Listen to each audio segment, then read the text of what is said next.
Tell me about this police report. What went down in your words? So you go to court, the lawyers tell you like have to get clean. What was the moment for you where you were like, fuck this Worcester life, I'm gonna do it, get clean? I mean, my head cleared a little bit. Obviously it takes a long time. I knew well enough that I was just like, no, not going back. Can't go back. Probably die if I go back. There's so much more to it than just stopping using a substance. Especially if you've been in active addiction for a really long time, you're not going to undo that in 7 days. So you got to give yourself time. I look at this photo again of me and I see a monster. Why did you want to be with something that looks like that? It looks like you would use and then like hit up McDonald's for like 2 Big Macs and like one of those 3-pack of cookies. Yeah, welcome back to You Never Know. Got Big A back here. And just for a little recap, we kind of talked about how we met. Definitely a lot of drug talk, how crazy we used to be. I know you said a little bit of your story. A little bit. But not much. And I was wondering because then I'm going to go into more like everything we've been through and where we're at now. Yeah. And it's kind of a fucking miracle that I made it, you made it, we have our teeth, our life, all that. So, you left me, you went to Worcester, you got more, you were doing more. Yep. Tell me a little bit about what life was like for you. So life in Worcester, it was crazy and chaotic all the time. I went out there because I basically needed more drugs, but that also came with like selling more and getting more involved with that just because of the people that I was hanging around with. And that's pretty much what my life revolved around, was packaging things, seeing people, having phones all the time. Everybody's calling you 24/7. I was in my car like 80% of the time, probably, whether I was waiting or meeting people. I would like sit around and wait for people for hours a day. Okay, I'm gonna call a lie on that because you turned into the one that we hated and made them wait. I was waiting on people so I could go see more people. Oh. That's what I ended up doing, is like I would be waiting to get more so that I could go and see people that were calling me, and I would just be sitting in a parking lot for like 4 hours waiting for literally just someone to come downstairs.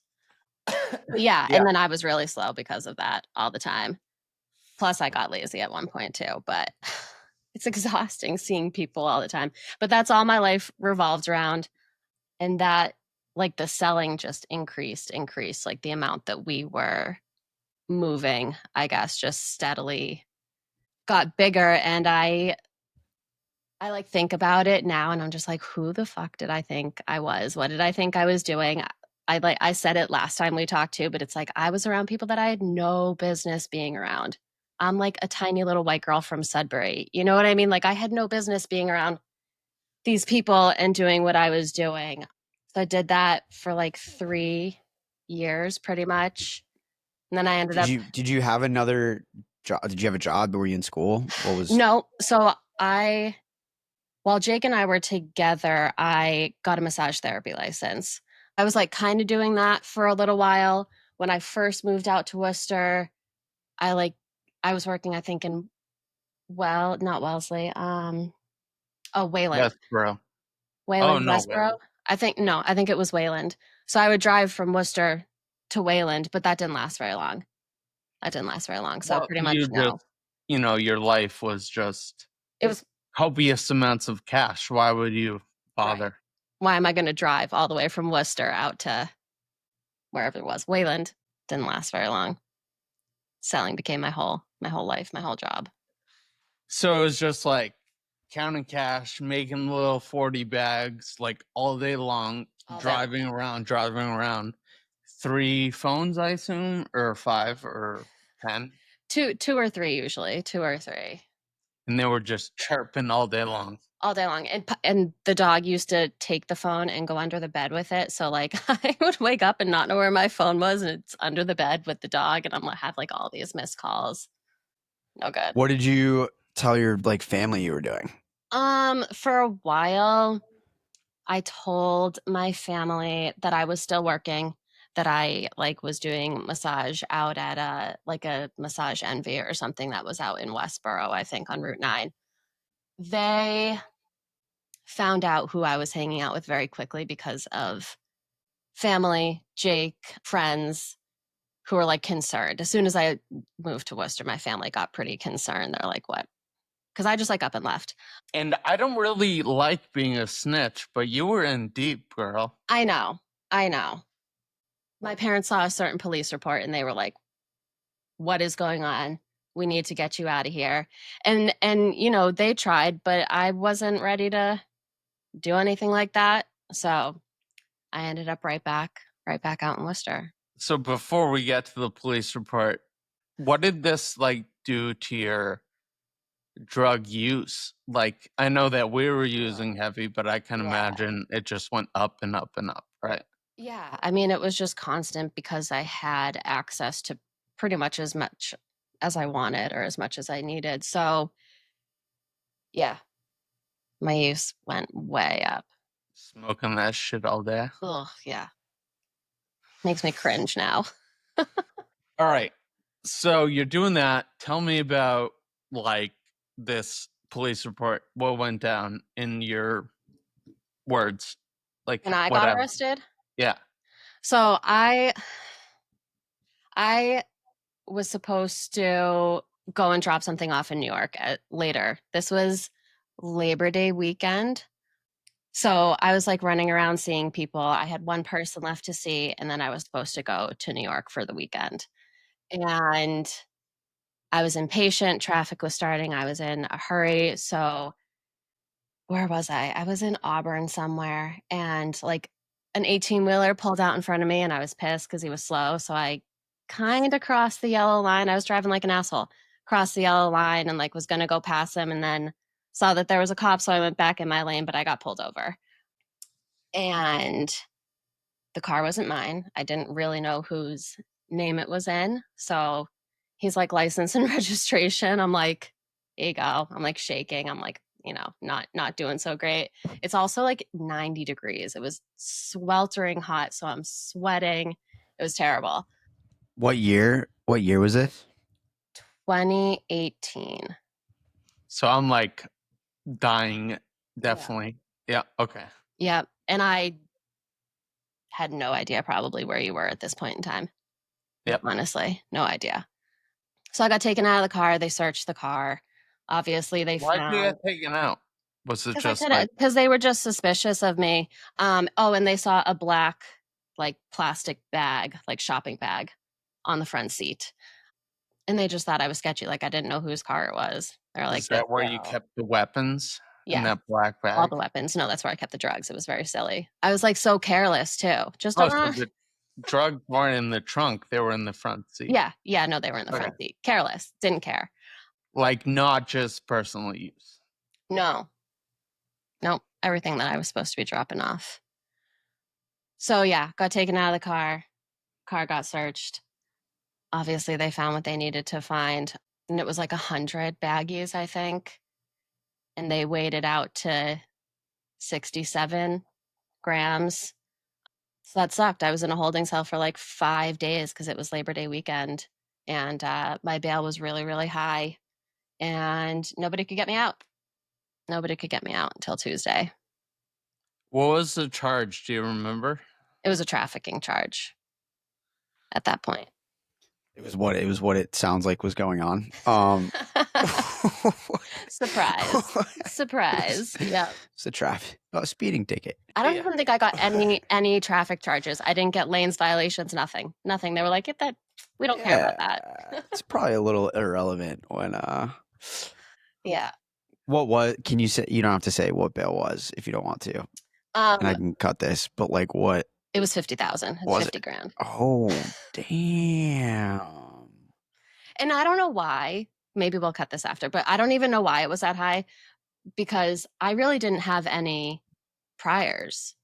And I'm also like a little white girl. I'm not like running away. I don't know. It was very high. They told me that and I threw my fucking I was in like a little black dress cuz it was hot as shit and a pair of like heels, like wedges, and I had them in the cell with me and they told me that and I chucked them against the wall and they were like, "So we're going to take your shoes from you now." I was in there for 5 days. It was fucking awful. Adrian, you've always, like, when I was going through the thing in Kensington, Philadelphia, you don't like taking shit from police. You're like, oh hell no. They're Yeah, assholes. Sometimes they're just like, it's kind of their job. I know, but you just like don't need to treat people that way. Plus, I think my points were valid in Kensington.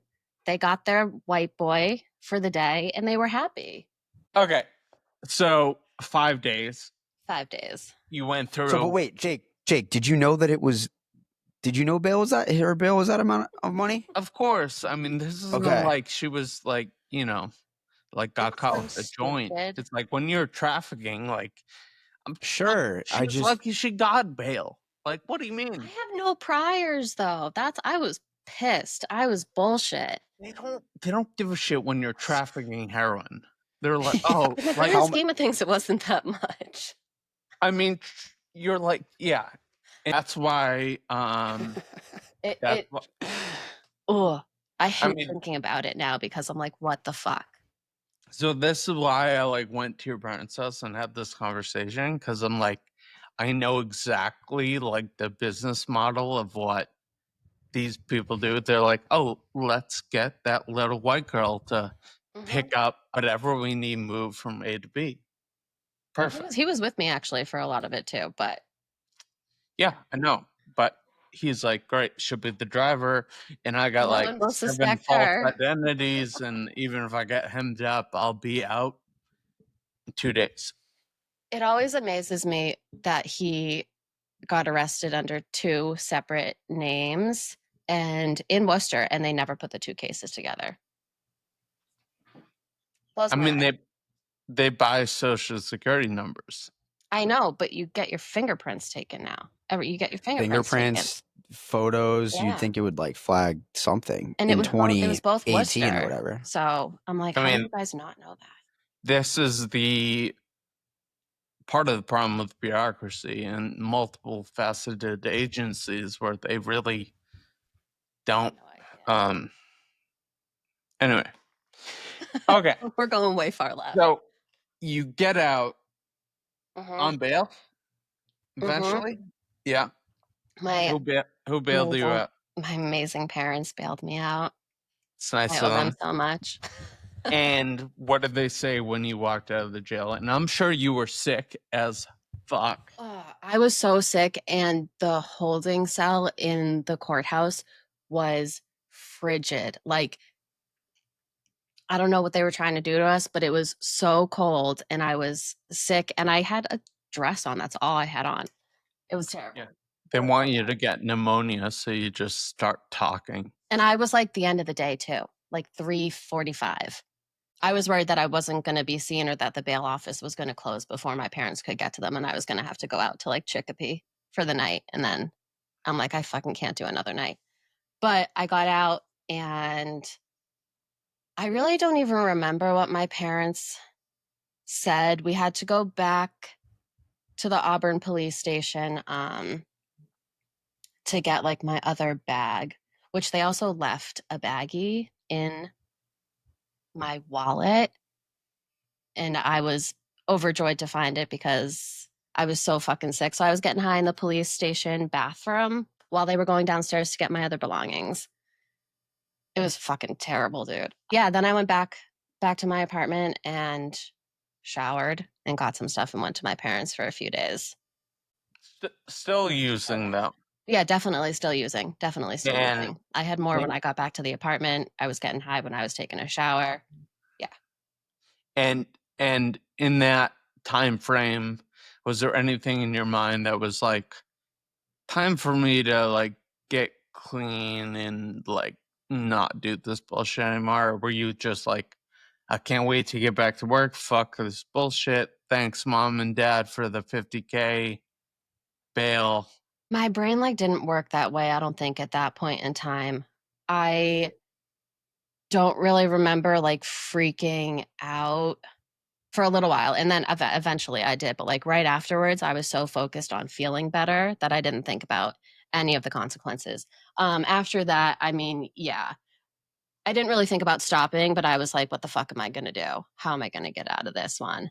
But stopping and going and getting clean wasn't really on my mind. Eventually I got like lawyers and they told me that that's basically what I had to do, but I didn't do it for a fair amount of time, a couple months. It was a couple months. So you were like on probation during this time before Um, court, right? yeah, kind of. If I got in any more trouble, I'd just go back.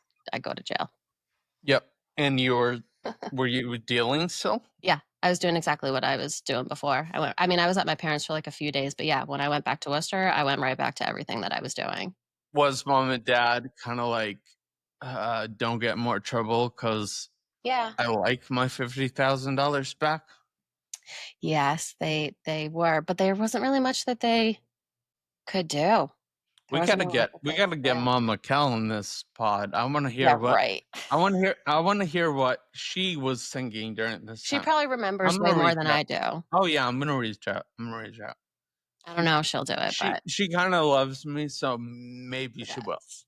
I just want We'll a see. few sound bites of what's going on in her mind during this time frame. But yeah, I mean, I like when it comes to did I like realize any impact on my parents at this point? Not really. You don't really see the impact that like your addiction and the shit that's you're doing has on For your sure. family. For sure. Yeah. All right, so like real quick, we're jumping around, but like, so you go to court, the lawyers tell you like have to get clean. What was the moment for you where you were like, fuck this Worcester life, I'm gonna do it, get clean? That moment didn't come for me until I was like in treatment for a little while. Well, My tell me how you went to treatment. How did that start? I went to satisfy court, basically. I didn't really have any intention of going through with it or being there for very long. I was like, I'm gonna go do detox and like my 30-day program and I'll be back. So I went. I actually went on your birthday. I don't know if you ever knew that. I went What year? October 31st, 2018. So my clean date is November Oh, 1st of 2018. I I don't mean, know if I ever told you that I went in on your birthday. here's to that, Yep, first of all. kind And of a that's weird thing. fitting with the stars aligning in the universe and all that. I specifically remember being like, I'm not going until after my birthday, which is the beginning of October. And I didn't want to go before my birthday because I obviously wanted to be fucked up for my birthday because who doesn't? You're like, Um, I'm getting fucked up, and yeah, then we'll talk about yeah, it. yeah. And I knew it was getting towards the end. But yeah, October Okay, so 31st. you went to satisfy court, kind of like do my 30 days, get back to it. But did something happen during treatment? Not necessarily. I just kind of like my head cleared a little bit and I kind of started actually thinking somewhat normally again. And I knew that I didn't want to go back to what I was doing. It scared me to go back to what I was doing. You know what I mean? Like the How dealing many? part was really bad. The relationship that I was in was fucking terrible. And it scared me. It scared me to go back at a point. Yeah.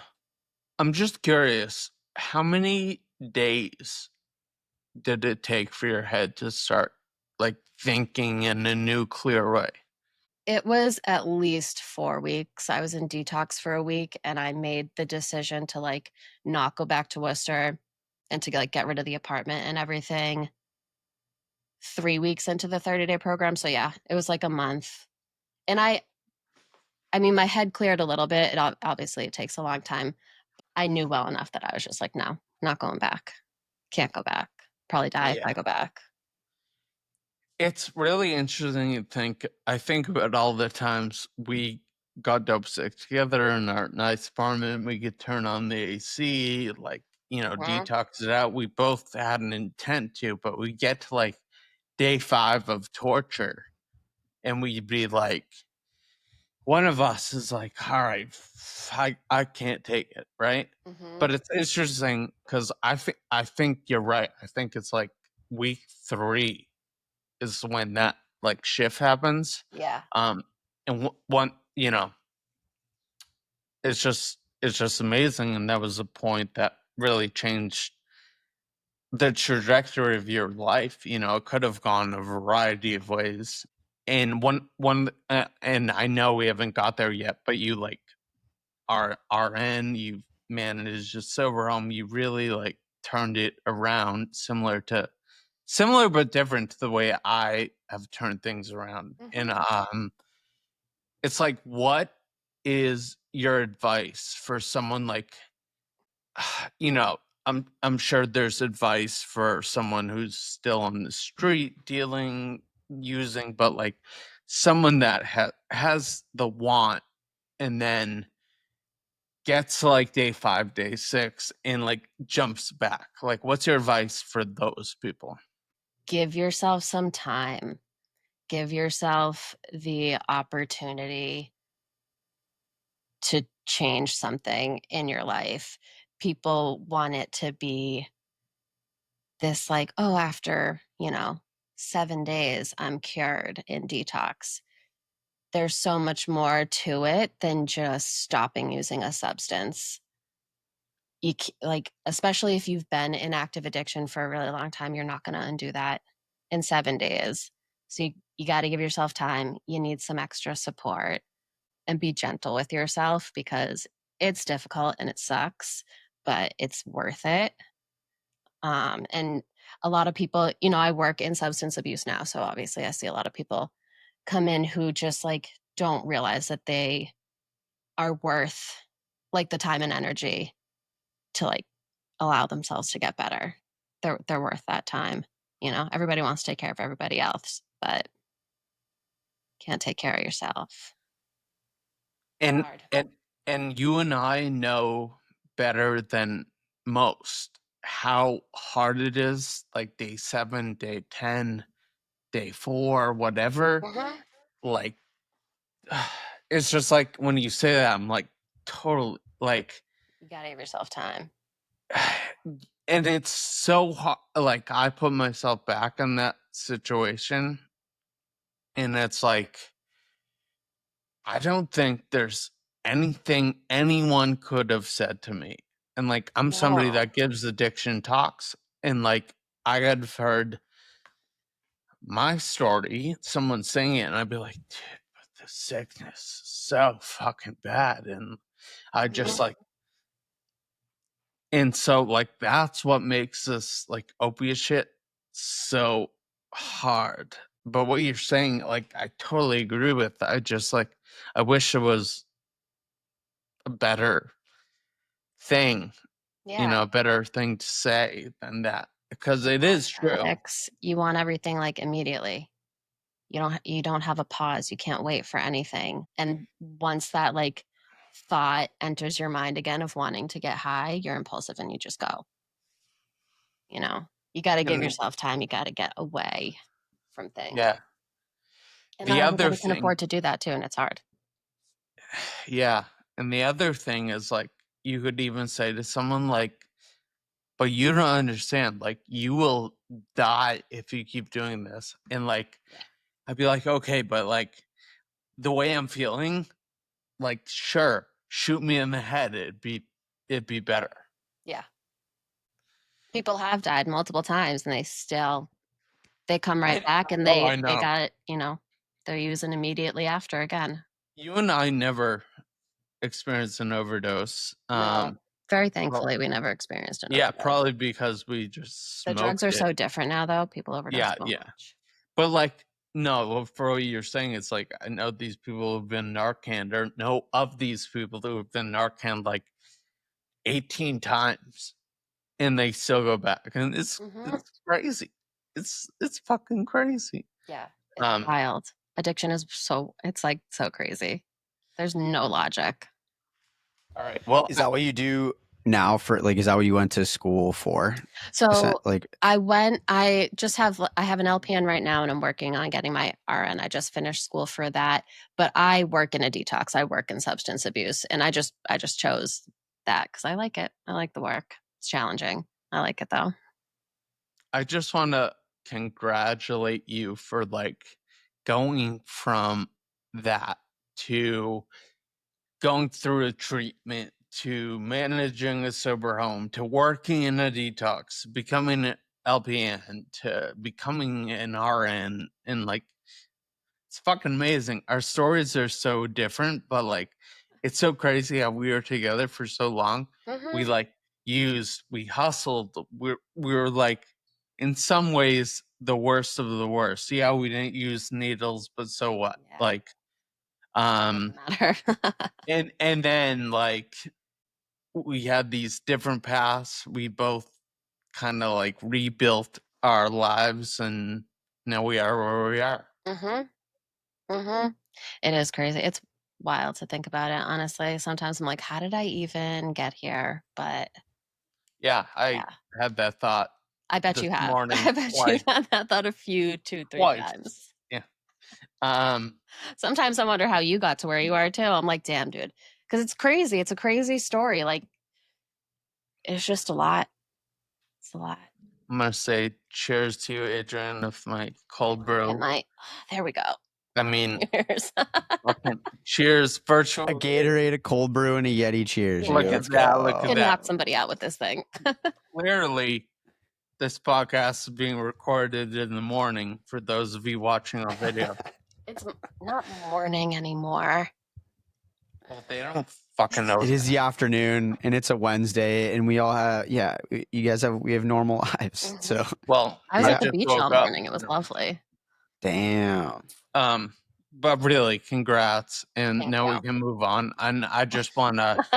It was a lot of crazy drug talk, part one, and like It's cool to see what I comes don't after. want people thinking that's just what we are. No, it's So, cool to see, and hopefully, like I mean, Jake, I'm sure Adrian, yours is the same. Like y'all's, it seems like a large part of your mission goal is to like help other people, hopefully get out of it and inspire people, and et cetera, et cetera. So you guys are on the other side and doing the right thing. It's dope. It's Yeah. crazy. We're both still alive. It's wild. wild. And I'll say it again. Oh, we have teeth. That is so wild to Oh, me. we have teeth. Yeah. Yeah. What do you think I said? I thought you Ted? said Keith, and I was like, why is he gritting his teeth and saying Keith? Never mind. Oh, I thought you said Keith. Yes, I smoked a lot of Keith. We did. Is that like your friends? Do they not have teeth? Just a lot of addicts in general don't have a lot of teeth. That's like, I don't know why. I always like brushing my I know teeth. why, Adrian, because we cared about oral health. Like we weren't fucking nuts. Like we brushed our teeth. We didn't nod out much. I definitely saw you nod out more than me, but like you Definitely. would brush your teeth even if you're nodding out. You'd be like, I would. gotta brush your teeth Gotta before go going brush to my bed. teeth. Always. So yeah, shout out oral health and It's you know important.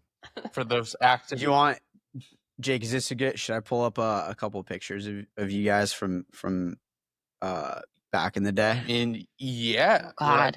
let's These are gonna show be the. great. so you can see the teeth before and after? I mean, are they? They're intact. I mean, Right mine on. look pretty good. No braces either. Oh, I had braces when I was little.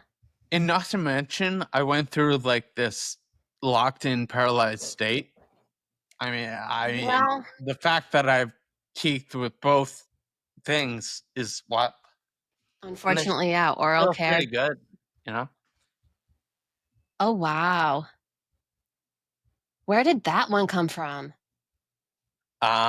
Your cousin sent this to me recently, and I was like, "Holy shit! Do you know where this is? I have a memory of this day."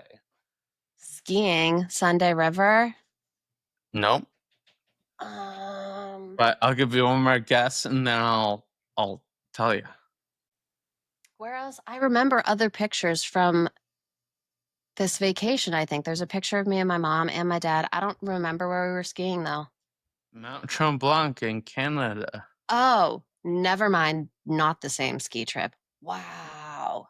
Yeah, 2013. We look kind of happy. Yeah. You look healthy. I look like a monster. You look kind of healthy. You Like, look were you guys healthy. I look using like a baby. here? I also look stoned. Adrienne, do you remember we brought 10 grams of heroin across the border? We were Sure high as did. fuck the whole time. Yep. Damn. Healthy, high, Happy. enjoying life. Skiing.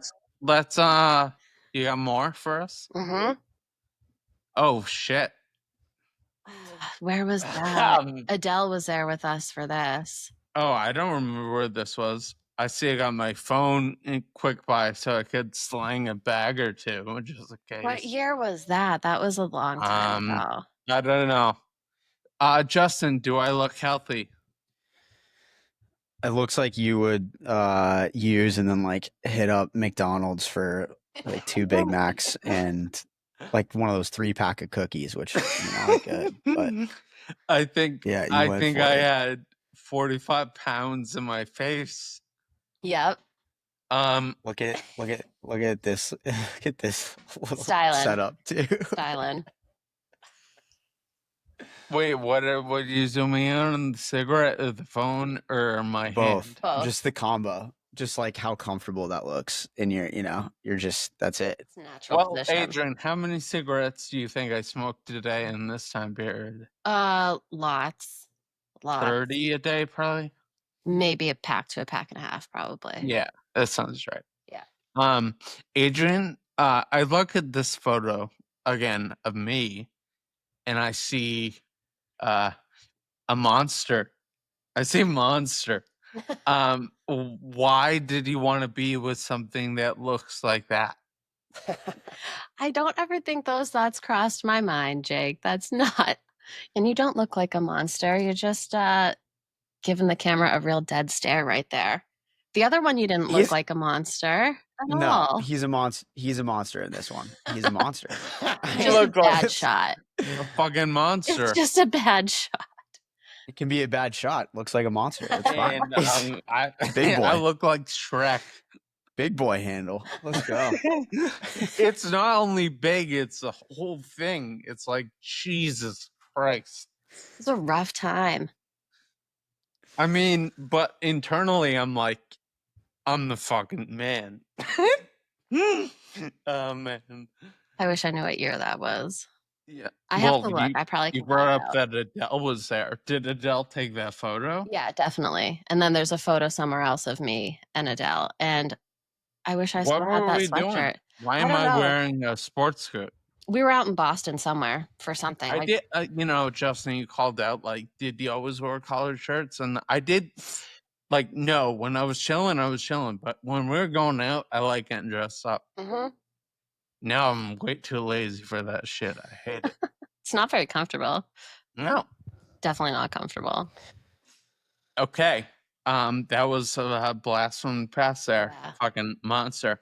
How do you like my hair now compared to then? To then, I mean, I always liked the flowy hair, but Oh, that's why you liked me. yes, just because of that. Purely because of flowy hair. Yeah. Okay. I want to move on. Okay. I want to talk about Ellen.